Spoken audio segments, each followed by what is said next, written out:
Hello, and welcome to Around the Political World with John Rothman. I am your host, John Rothman. If you're a fan of the show, make sure to hit the follow button on the top right of Apple Podcasts, Spotify, or wherever you are listening at this very moment. When you hit follow, leave a review or share an episode with a friend. It helps other people discover the show, keeps us going, and as I like to point out each and every day, it expands our base.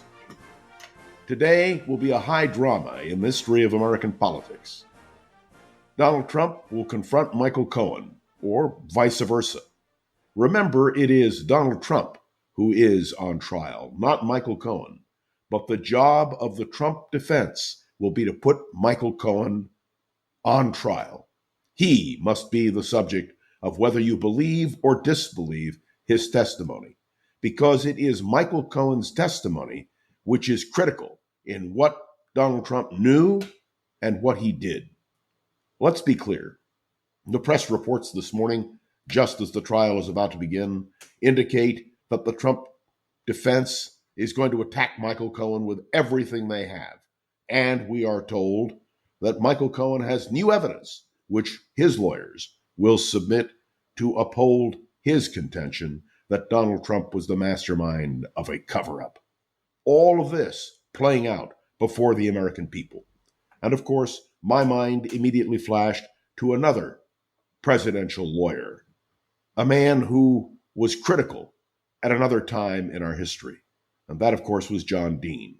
John Dean was White House counsel. He was the lawyer that brought Richard Nixon down.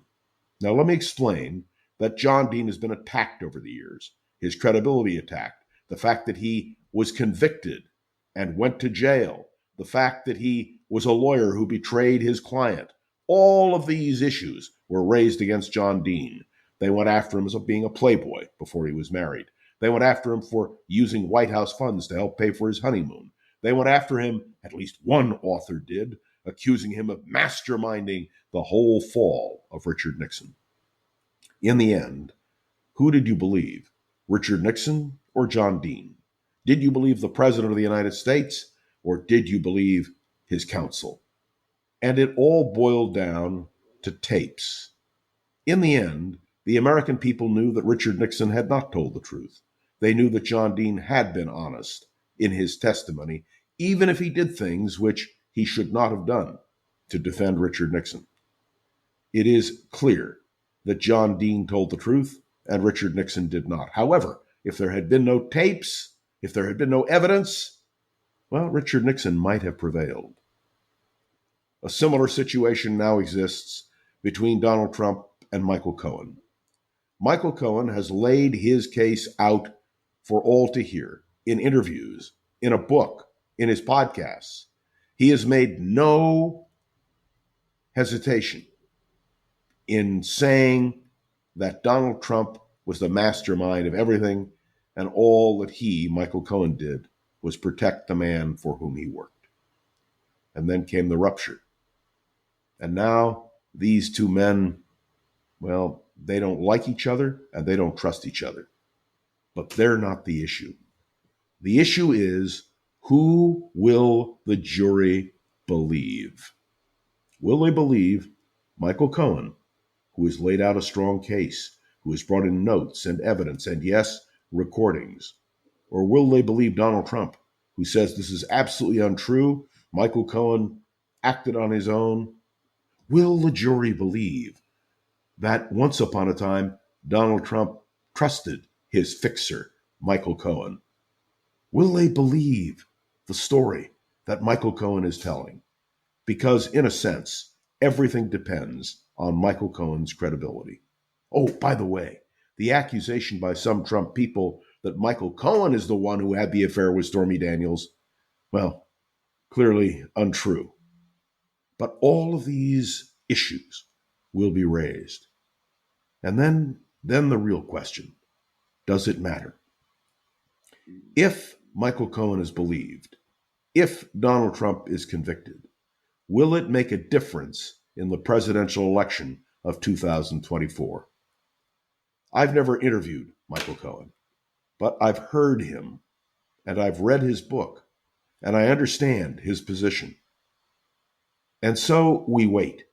for what will be high drama in a courtroom. By the way, the other thing that will be fascinating is body language. How will Donald Trump respond to being in the same room with Michael Cohen, hearing Michael Cohen firsthand recount his description of what transpired? What will it mean when Michael Cohen testifies that in the Oval Office, Donald Trump told him not to worry, he would get his repayment? What will all this mean in terms of credibility and belief? Not since the confrontation between Richard Nixon and John Dean have we seen such a circumstance arise.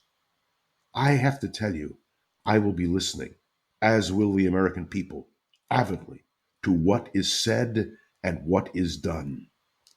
And this drama is going to play out. What I'm really going to look for today is, what will that body language be between the two men? And what will Michael Cohen have to spring as new evidence? And what will Donald Trump have to discredit Michael Cohen? You can't make this up, my friends. This is going to be a powerful moment in a courtroom in the United States of America. But it does prove something that I think is critical. No one is above the law, and everyone has the opportunity, when there is a jury trial, to make their best presentation. And in the end, those jurors will have to decide. And how they decide may impact who will be the next president of the United States. And so we wait for the trial to open in just a few minutes. And we will follow all day and, if necessary, in the days ahead. And will it make a difference if Donald Trump is convicted? You know, it's a fascinating moment.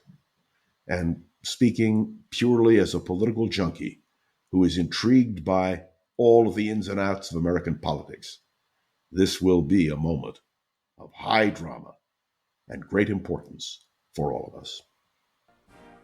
Thanks for tuning in to another episode of Around the Political World. Make sure to hit the follow button and let me know your thoughts on the show by leaving a review on Apple Podcasts and sharing an episode with a friend or colleague so we can continue to grow and expand. And of course, you can interact with me on Facebook and LinkedIn. And I want to say a special word of thanks to Gogo Zoger, the wonderful producer of this program. I am John Rothman. I'll be back tomorrow. And believe me when I tell you, I can't wait.